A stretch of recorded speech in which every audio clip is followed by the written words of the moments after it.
নাই পোৱা হয়তো কিছুমানে পাইছে যিসকলে আমাৰ অসমত যাই থাকে, অসমত যিসকলে যাই থাকে বা ব্যৱসায় কৰে তেওঁলোকে অলপ অলপ বুজি পাব। বাকী মানুহবিলাক আপোনালোকে কিন্তু বুজি নাপাব। এইটো হ'ল মোৰ মাতৃভাষা।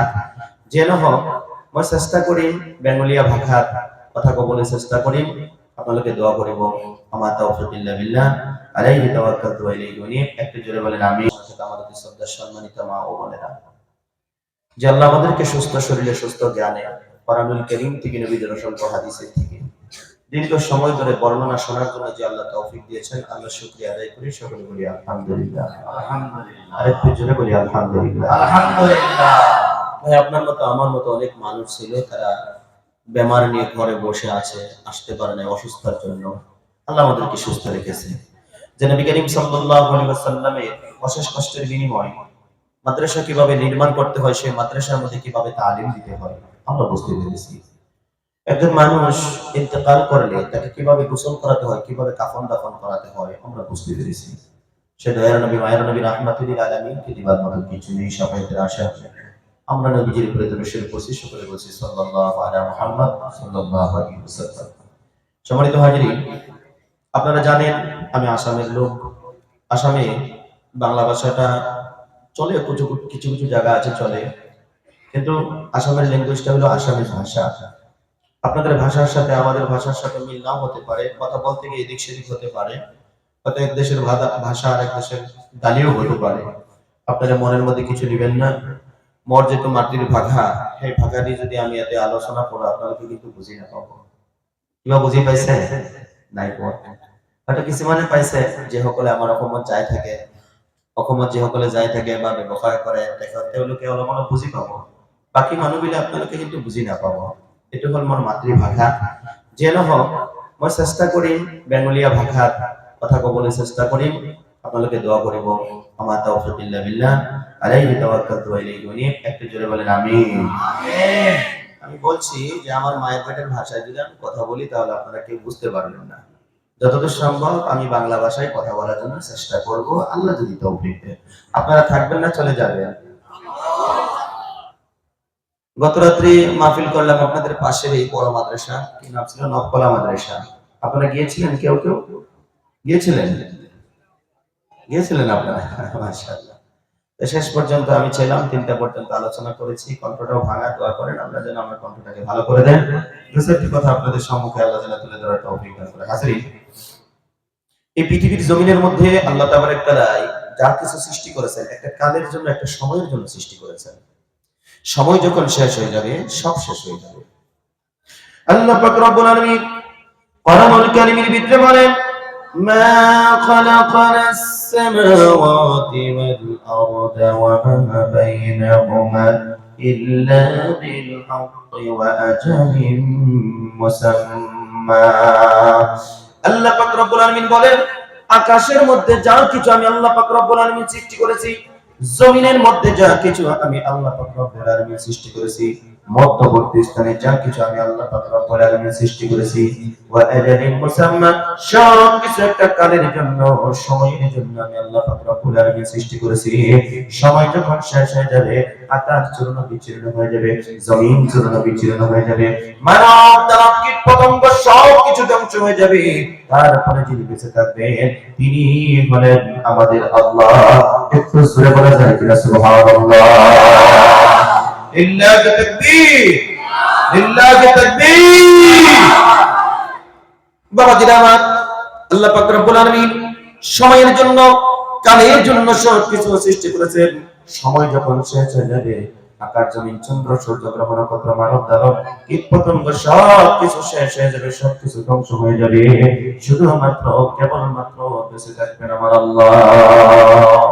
হাজির, সে আল্লাহর দাসত্ব, আল্লাহর গোলামি যদি আমরা করি, আল্লাহর ওয়াদা হচ্ছে আপনি আমাকে জান্নাত দিবেন। সুবহানাল্লাহ বলেন। সুবহানাল্লাহ।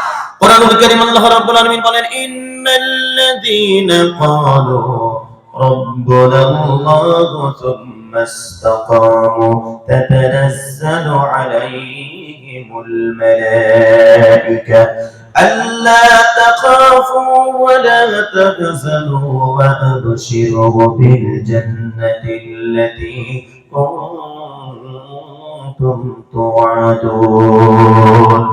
আল্লাহ রাব্বুল আলামিন বলেন নিশ্চয় যারা আমি আল্লাহ পাক রব্বুল আলামিনকে আল্লাহ বলে রব বলে ইলাহ বলে যারা মেনে নিয়েছে, আমি আল্লাহ নামের রশিটা যারা মজবুত করে ধরে রাখে, আল্লাহ পাক রব্বুল আলামিন বলেন আল্লাহ তাখাফু তাদের জন্য কোনো ভয় নেই, ওয়ালা তাহজানু তাদের জন্য কোনো চিন্তা নেই, ওয়া আবশিরু বিল জান্নাতিল্লাতী কুনতুম তুআদুন, আমার আল্লাহর ওয়াদা হচ্ছে আপনি আমাকে জান্নাত দিয়ে দিবেন। জোরে সুবহানাল্লাহ। জান্নাত সবথেকে ভালো জায়গা, আর সবথেকে নিকৃষ্ট জায়গা হচ্ছে জাহান্নাম। আজকে আমরা প্রত্যেকটা মুহূর্তে জাহান্নামের দিকে কিন্তু অগ্রসর হচ্ছি, আমরা জান্নাতের দিকে অগ্রসর হচ্ছি না। আমরা প্রত্যেকটা মুহূর্তে জাহান্নামের দিকে অগ্রসর হচ্ছি, যে জাহান্নাম থেকে বাঁচানোর জন্য এই পৃথিবীর জমিনের মধ্যে আল্লাহ পাক রব্বুল আলামিন যুগে যুগে নবী পাঠিয়ে দিয়েছেন, যুগে যুগে রাসূল পাঠিয়ে দিয়েছেন, আপনি আমাদেরকে বোঝানোর জন্য। সুবহানাল্লাহ কইতেন না? আমার ভাষা বুঝতেছেন? বলি আলহামদুলিল্লাহ। আর একটু জোরে বলি আলহামদুলিল্লাহ। একটা কথা আপনাদেরকে বলি, আপনাদের যত হাজত ছিল সব হাজত সেরে আসতেন তো নাকি? সেরে আসছেন? তাহলে একটা লোক উঠবেন না। যারা বসেন একটু দয়া করে বসে যান, আর যারা এখনো পর্যন্ত বসেননি আপনারা সবাই বসে যান। আল্লাহ আপনাদের সবাইকে বসার তৌফিক দান করুন। সবাই বলি আমিন। এই পৃথিবীর জমিনের মধ্যে আল্লাহ পাক রব্বুল আলামিন যত নবী রাসূল পৃথিবীতে পাঠিয়ে দিয়েছেন, সমস্ত নবী এবং রাসূলদেরকে জাতির জন্য, কওমের জন্য, ভাইদের জন্য আল্লাহ তাবারক তাআলা এক একটা গোত্রের জন্য নবী হিসেবে পাঠিয়ে দিয়েছে, রাসূল হিসেবে পাঠিয়ে দিয়েছে। আপনি আমার নবী বিশ্ব নবীকে तमाम গোটা পৃথিবীর মধ্যে যত মানব দানব কীটপতঙ্গ আছে সবার জন্য আল্লাহ পাক রব্বুল আলামিন রহমত হিসেবে পাঠিয়ে দিয়েছে। সুবহানাল্লাহ। আল্লাহ পাক রব্বুল আলামিন কোরআনুল কারীমের ভিতরে বলেন ওয়ালাকাদ বা'আথনা ফি কুল্লি উম্মাতির রাসূলা আন ই'বুদুল্লাহা ওয়াজতানিবুত তাগুত। আল্লাহ পাক রব্বুল আলামিন বলেন এই পৃথিবীর জমিনের মধ্যে যুগে যুগে নবী এবং রাসূল পাঠিয়ে দিয়েছে, সমস্ত নবী এবং রাসূল করে এই দুইটা দাওয়াত দিয়েছে। একটা হলো আনিয়াবুদুল্লাহ, এক আল্লাহর দাসত্ব করো, এক আল্লাহর গোলামি করো। দুই নম্বর হচ্ছে তাগুত, খারাপটা তোমরা ছেড়ে দাও, মন্দটা তোমরা ছেড়ে দাও। নবী এবং রাসূলগণ মানুষদেরকে দুইটা দাওয়াত দিয়ে আল্লাহর জমিনে থেকে বিদায় নিয়ে চলে গেছে। আখিরে পয়গম্বর বিশ্ব নবী দুনিয়া থেকে বিদায় নিয়ে চলে গেছে। এ বন্ধুগণ, দুনিয়ার জমিনের মধ্যে দ্বীনকে বুঝাবে, ইসলামকে বুঝাবে, সেই জন্য মাদ্রাসার ব্যবস্থা করা হয়েছে। এই মাদ্রাসাগুলো থেকে আলিম তৈরি হবে, হাফিজ কোরআন তৈরি হবে। এরাই আমাদের সম্মুখে দ্বীনের কথাগুলো বলবে। নবীজি সাল্লাল্লাহু আলাইহি ওয়াসাল্লাম বলেছেন ইন্নাল উলামা ওয়ারাসাতুল আম্বিয়া, যারা উলামা তারা হলো নবীদের ওয়ারিস। সুবহানাল্লাহ। আমার ভাইরা, এই দ্বীন মাদ্রাসা না থাকলে মিটে যাবে। মাদ্রাসা যদি না থাকে দ্বীন মিটে যাবে। তাবলীগ দিয়ে দ্বীন ধরে রাখা সম্ভব হবে না। সিল্লে এখন কথা ঠিক না ঠিক? বাবাজিরা আমার, মাদ্রাসা যতদিন থাকবে দ্বীন ধরে রাখা সম্ভব। কারণ এই মাদ্রাসা থেকে আপনারা দেখতে পাচ্ছেন চারটা হাফিজ কোরআন আজকে বেরিয়ে গেল। আমার পূর্বের হুজুর বলে গিয়েছেন যদি হাফিজ কোরআন যদি দুনিয়ার জমিনের মধ্যে যদি না থাকে, সব কোরআন যদি লেখা কোরআনগুলো যদি জ্বালিয়ে দেওয়া হয়, হাফিজ কোরআনকে পৃথিবীর জমিনের থেকে মিটানো কখনো সম্ভব না। এগুলো কি কি দিয়ে হয়েছে? আপনাদের 1 টাকা 2 টাকা 50 টাকা আপনারা সাহায্য করেছিলেন, মাদ্রাসা করেছেন, শিক্ষকরা মেহনত করছে, রাত্র জাগরণ করে ওনারা আল্লাহর কালাম মুখস্থ করেছে। হাফিজ কোরআনের ফজিলত আমরা নাত রাসূলের মধ্যে আমরা শুনেছি, এর আগেও আমরা অনেক বক্তব্য শুনেছি। ইনশাআল্লাহ তাআলা যতদূর সম্ভব আমরা এই মাদ্রাসার দিকে সুনজর রাখবো, মাদ্রাসার দিকে যতদূর সম্ভব আমরা সুনজর দিব। মাদ্রাসার মধ্যে যাকাত দিয়ে, ফিতরা দিয়ে আমরা সহযোগিতা করব, বলি ইনশাআল্লাহ। আমি বলতেছিলাম এই পৃথিবীর জমিনের মধ্যে আল্লাহ পাক রব্বুল আলামিন যত নবী রাসূল আল্লাহ পাক রব্বুল আলামিন পাঠিয়ে দিয়েছে, সমস্ত নবী এবং রাসূলগণ আল্লাহ পাক রব্বুল আলামিনের বান্দা, আমাদেরকে দাওয়াত দিয়েছে। 1 নম্বর আল্লাহর দাসত্ব করার কথা বলেছে, আল্লাহর গোলামির কথা আল্লাহ পাক রব্বুল আলামিনের নবীগণ আমাদেরকে বলে দিয়েছে। যদি আল্লাহর দাসত্ব করি, আল্লাহর গোলামি যদি করি, ও মুসলমান, লাভ হবে আমার। আর আল্লাহর দাসত্ব, আল্লাহর গোলামি যদি আমরা না করি, আপনি আমার লোকসান হয়ে যাবে, ক্ষতি হয়ে যাবে। দুনিয়ার জমিনের মধ্যে আমরা ধ্বংস হয়ে যাব, পরকালে আমরা ধ্বংস হয়ে যাব। সেজন্য দুইটা চরণ ধরে, দুইটা পায়ে ধরে আপনাদেরকে বলে যাই, আজকে থেকে আমরা ইরাদা করি, আল্লাহ তুমি আমাদেরকে বানাইছো, তুমি আমাদেরকে সৃষ্টি করেছো। আল্লাহ পাক রব্বুল আলামিনের দাসত্বে গোলামি করার জন্য আল্লাহ আপনি আমাকে বানিয়েছে। যতদিন হায়াতে বেঁচে থাকি আমরা আল্লাহর দাসত্বে, আল্লাহর গোলামি করে আল্লাহর কাছে ফিরে যেতে চাই। একটু জোরে বলি ইনশাআল্লাহ। যতদিন যতদিন আল্লাহর জমিনের মধ্যে আমরা জিন্দা থাকবো, যতদিন এই পৃথিবীর জমিনের মধ্যে আপনি আমার শ্বাস প্রশ্বাস চলবে, আমরা আল্লাহর দাসত্বে আল্লাহর গোলামি করে আমরা যেন নেককার বান্দা হয়ে আল্লাহর কাছে যেতে পারি। হাজরিন, আল্লাহ তাবারক তাআলার নবী বিশ্ব নবী আপনি আমাকে দাওয়াত দিয়েছেন, নামাজের ব্যাপারে দাওয়াত দিয়েছেন। সম্মানিত ভাইরা, খেয়াল করুন, লক্ষ্য করুন, তাওয়াকুতের ব্যাপারে দাওয়াত দিয়েছেন। তাওয়াকুত কাকে বলে? তাওয়াকুত বলা হয়েছে মদ, ভাং, গাঁজা, জুয়া, ড্রাগস, এগুলোর মধ্যে আমরা মুসলমান অনেক মানুষ আমরা জড়িয়ে আছি। কি ভাই আছি না? অনেক মানুষ আছে, আপনারা না থাকতে পারেন, আপনাদের এলাকায় খোঁজ নিয়ে দেখতে নিশ্চয়ই কি জানি আছে। ভাইরা আমার, আপনাদেরকে দুইটা চরণ ধরে দুইটা পায়ে ধরে বলে যাই, যারা তাওয়াকুতের মধ্যে লিপ্ত হয়ে আছেন, খারাপের মধ্যে, নোংরার মধ্যে যারা লিপ্ত হয়ে আছেন, ফিরে আসুন, ব্যাক হয়ে আসুন। জাহান্নামের আগুন কিন্তু ভয়ানক আগুন, সেই জাহান্নামের থেকে বাঁচার জন্য আপনাদেরকে বলছি, আল্লাহ আমাদের সবাইকে দ্বীনের সহি বুঝ দান করুক, সকলে বলি আমিন। একটু জিকির করুন, লা ইলাহা ইল্লাল্লাহ, লা ইলাহা ইল্লাল্লাহ, লা ইলাহা ইল্লাল্লাহ, লা ইলাহা ইল্লাল্লাহ, লা ইলাহা ইল্লাল্লাহ, মুহাম্মাদুর রাসূলুল্লাহ সাল্লাল্লাহু আলাইহি ওয়াসাল্লাম। ও যুবক ভাইরা আমার, পর্দায় থাকা মা বোনেরা, মুরব্বি বাবাদের গো, খেয়াল করে লক্ষ্য করুন, আল্লাহর জমিনের মধ্যে আল্লাহ পাক রব্বুল আলামিন আপনি আমাকে আশরাফুল মাখলুকাতের ভিতরে শ্রেষ্ঠ মানুষ হিসেবে আল্লাহ পাক রব্বুল আলামিন বানিয়ে পাঠিয়ে দিয়েছে। আল্লাহ যদি ইচ্ছা করত আপনি আমাকে জঙ্গলের হিংস্র প্রাণী বানাইয়া পাঠাইতে পারতো। আল্লাহ যদি ইচ্ছা করতেন আপনি আমাকে জঙ্গলার হাতি বানাইতে পারতো, হিংস্র প্রাণী আল্লাহ পাক রব্বুল আলামিন বানাইতে পারতো। তা না করে আশরাফুল মাখলুকাতের ভিতরে আপনি আমাকে এই দুনিয়ার জমিনের মধ্যে শ্রেষ্ঠ মানুষ হিসেবে আল্লাহ পাক রব্বুল আলামিন আপনি আমাকে পাঠিয়ে দিয়েছে। আল্লাহর বান্দা, দুইটা জাতির হিসাব আল্লাহ পাক রব্বুল আলামিনের কাছে দেওয়া লাগবে, একটা হলো জিন আর একটা হলো ইনসান। এই দুইটা জাতির হিসাব আল্লাহ পাক রব্বুল আলামিনের কাছে দেওয়া লাগবে। আমরা বললাম শ্রেষ্ঠ মানুষ। এই বন্ধুগণ, আফ্রিকার জঙ্গলের দিকে তাকাইয়া দেখুন, সেই জঙ্গলের মধ্যে কালা কালা মানুষ আছে, বন মানুষ আছে, তাদের শরীরের মধ্যে লম্বা লম্বা লম্বা লম্বা পশমগুলো আছে, তাদেরকে দেখতে কিন্তু মানুষের মতন দেখা যায়। তাদের কোনো হিসাব আল্লাহ পাক রব্বুল আলামিনের কাছে দেওয়া লাগবে না। তাদের মধ্যে সামাজিকতা নাই, তাদের মধ্যে মানামানি নাই, তারা কাপড় সাপড় পিনবে না, উলঙ্গ অবস্থায় থাকে। আফ্রিকার জঙ্গলের মানুষ, আমরাও ভরা মানুষ, তাদের কোনো হিসাব কঠিন কিয়ামতের দিন আল্লাহর কাছে দেওয়া লাগবে না। আর আপনি আমার হিসাব আল্লাহর কাছে পুঙ্খানুপুঙ্খ ভাবে দেওয়া লাগবে। মুসলমান ভাইরা, এ বন্ধু, জীবনে যা কিছু ভক্ষণ করেন প্রত্যেকটা জিনিসের হিসাব আল্লাহর কাছে দেওয়া লাগবে। এক নম্বর হলো রমজান মাসে আপনি যে খাবারগুলো খাবেন সেই খাবারের হিসাব আল্লাহর কাছে দেওয়া লাগবে না। কুরবানির পরে 3 দিন আল্লাহর পক্ষ থেকে দেওয়া যে খাবারটা খাবেন সেই খাবারের হিসাব আল্লাহর কাছে দেওয়া লাগবে না। আর বাকি যত খাবার খাবেন প্রত্যেকটা খাবারের হিসাব আমার আল্লাহর কাছে দেওয়া লাগবে। সুবহানাল্লাহ। কান্না কষ্ট হইতেছে আপনাদের? বয়ান করলে শোনা যাবে? বলি ইনশাআল্লাহ। আরেকটু জোরে বলি ইনশাআল্লাহ। কে আসছেন না কে আসছেন? আওয়াজ এত কম কেন ভাই? মাহফিল কমিটির পক্ষ থেকে তাবারকের ব্যবস্থা নেই? আছে, বলি ইনশাআল্লাহ। খাবো, মাহফিলের পরে দোয়া হবে, দোয়ার পরে আমরা খানা দানা খেয়ে ঘুমাবো, ঘুমের করে ফজর যাবে। আল্লাহ জানবে না, ফেরেশতাও জানবে না। আল্লাহ জানবে, ফেরেশতাও জানবে, মাগার আপনি আমি জানবো না। কথা বলি ঠিক না? ঠিক কি না ভাই? গতিকে বেশি রাত করা যাবে না। আমার পরে আরেকজন বক্তা আছে, উনি আলোচনা করে আখিরে মোনাজাত দিয়ে দিবে। আমরা শেষ পর্যন্ত থাকবো, বলি ইনশাআল্লাহ। জীবনে তো অনেক রাত্র জাগরণ করেছি, ইউটিউব দেখে, ফেসবুক দেখে, মাঠে ময়দানে ফুটবল ক্রিকেট খেলা দেখে, টিভি দেখে দেখে আমরা রাত কাটিয়ে দিয়েছি, কিতাব পড়ে পড়ে আমরা রাত কাটিয়ে দিয়েছি। গতিকে আজকের দিনে আমরা কোরআন এবং হাদিস থেকে কিছু তথ্য শুনে আজকের এই রাতটা আমরা এখানে বসে যত সময় আলোচনা হবে তত সময় আমরা কথা শুনবো, বলি ইনশাআল্লাহ। যুবক ভাইরা আমার, খেয়াল করে লক্ষ্য করুন, আল্লাহর বান্দা, এই পৃথিবীর জমিনের মধ্যে আল্লাহ পাক রব্বুল আলামিন আপনি আমাকে এত সুন্দর করে আদর করে মায়া করে মহব্বত করে যে দুনিয়ার জমিনের মধ্যে আল্লাহ পাক রব্বুল আলামিন যে পাঠিয়ে দিলেন, বন্ধু আল্লাহর কাছে একদিন আপনি আমার যেতে হবে। যাওয়ার আগে আমরা মানুষের পৃথিবীর জমিনের মধ্যে থেকে যাওয়া লাগবে।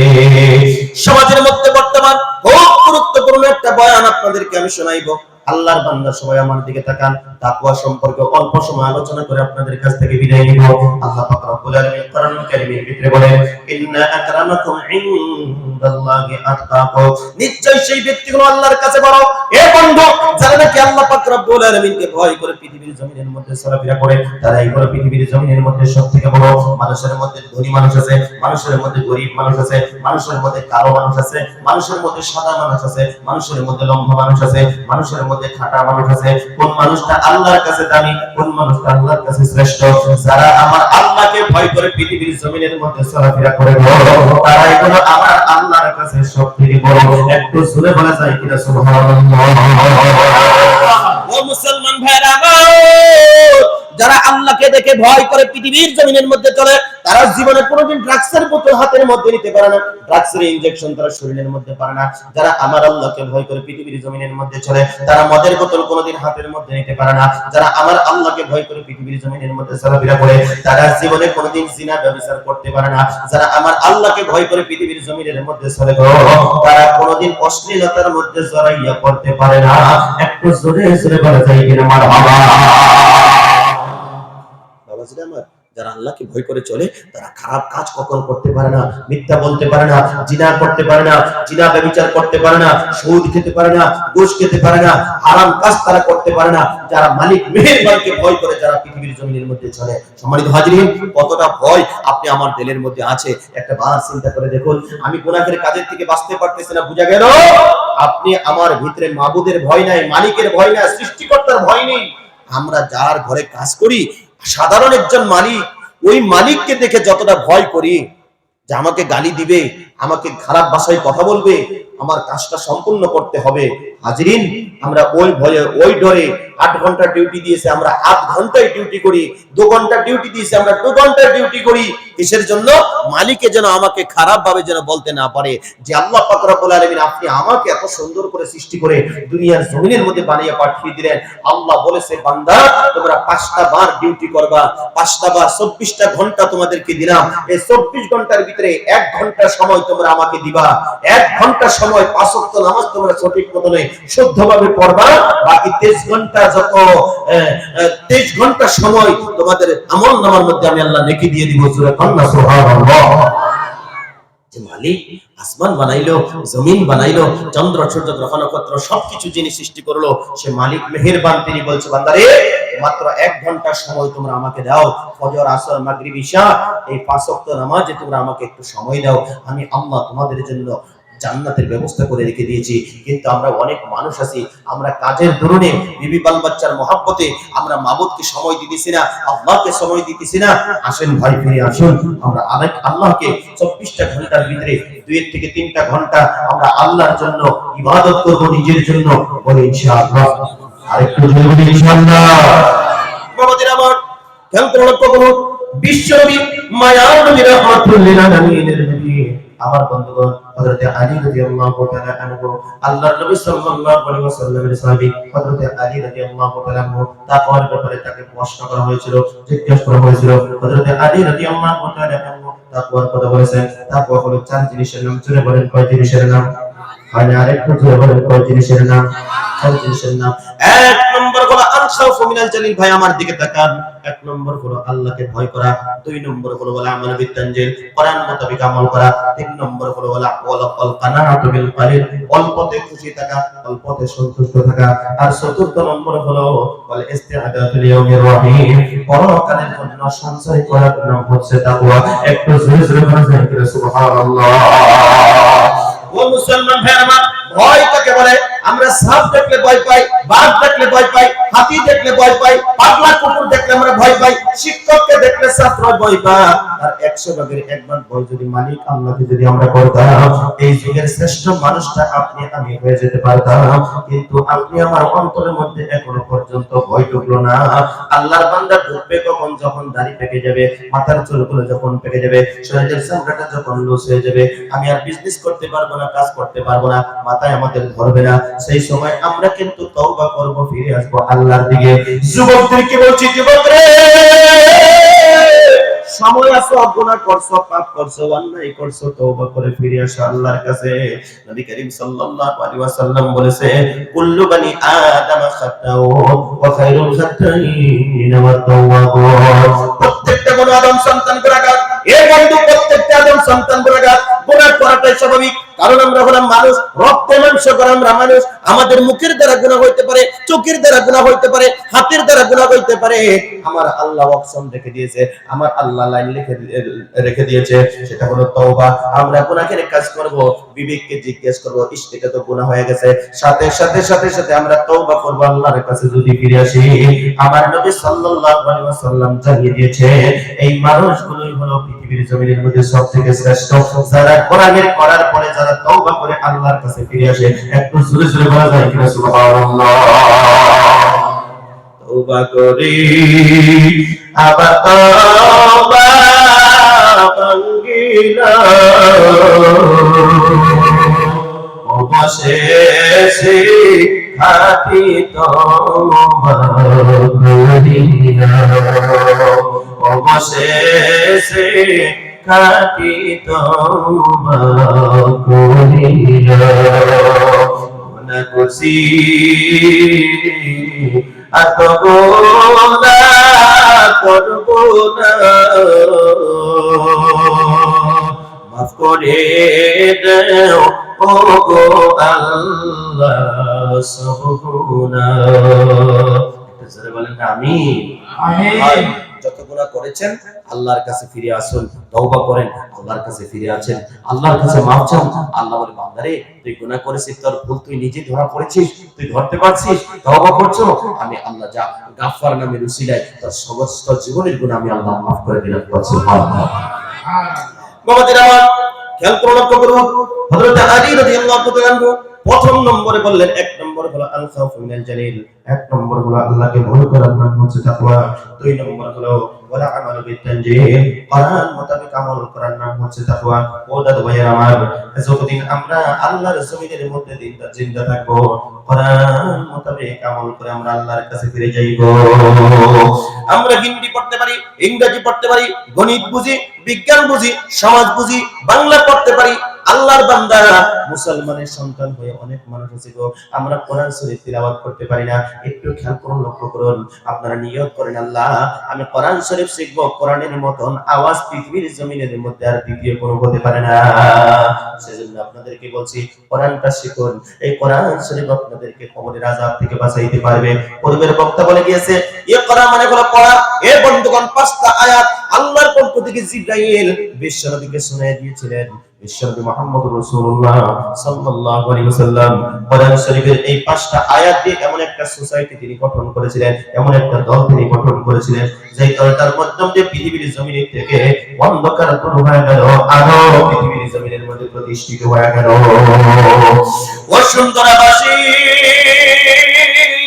এই বৃহত্তর অঞ্চলের মধ্যে যে আপনারা একটা কোরআনের মাদ্রাসা করেছেন, আজকে যে 4 জন ছেলে হাফিজ হয়ে গেল আপনাদের মাদ্রাসা থেকে, এমন আগামী বছর আরো 10 জন 15 জন কি জানি বাকির হতে পারে। আল্লাহর বান্দা, এটাই আপনাদের জন্য সদকায়ে জারিয়া হয়ে যাবে। একটু জোরে বলা যায় কিনা সুবহানাল্লাহ। আমার বন্ধুগণ, আমার ভাইরা, খেয়াল করুন, লক্ষ্য করুন, কষ্ট আপনাদেরকে দিব না। পৃথিবীর জমিনের মধ্যে বিশ্বনবী মুহাম্মদ রাসূলুল্লাহ সাল্লাল্লাহু আলাইহি ওয়াসাল্লাম সর্বশেষ নবী হিসেবে পৃথিবীর জমিনের মধ্যে আগমন করলেন। কোরআন শরীফ থেকে 5টা আয়াত নবী এদিকে প্রথম দেওয়া হলো। আল্লাহর রাসূল সাল্লাল্লাহু আলাইহি ওয়াসাল্লাম এই 5টা আয়াত দিয়ে সুন্দর একটা সমাজ তিনি গঠন করেছিলেন। কিছুদিনের জন্য ওকে বিশ্বনবীর প্রতি আশা বন্ধ হয়ে গেল, আল্লাহর পক্ষ থেকে জিবরাইল আসা বন্ধ হয়ে গেল। বিশ্বনবীকে নিয়ে বাজে বাজে কমেন্টস করা আরম্ভ করে দিল, বাজে বাজে মন্তব্য করা আরম্ভ করে দিল। আমার দাদু ভাইরা, আল্লাহর নবী সাল্লাল্লাহু আলাইহি ওয়াসাল্লামকে নিয়ে, বিশেষ করে উম্মে জামিল, আবু লাহাবের স্ত্রী উম্মে জামিল, আল্লাহর নবীকে নিয়ে বাজে বাজে মন্তব্য করা আরম্ভ করে দিয়েছিলেন যে মুহাম্মদের রব, মুহাম্মদের আল্লাহ মুহাম্মদকে ভুলে গেছে। এ বন্ধুগণ, ওহী নাজিল হয়েছিল, তারপরে ওহী বন্ধ হয়ে গেল, যার জন্য উনি বলেছিলেন মুহাম্মদের রব, মুহাম্মদের আল্লাহ বুঝি ওনাকে ভুলে গিয়েছে।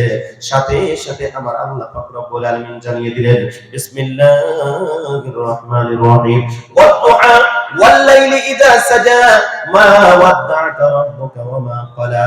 একটু জোরে বলা যায় কিনা আল্লাহু আকবার। আরেকটু জোরে বলেন আল্লাহু আকবার।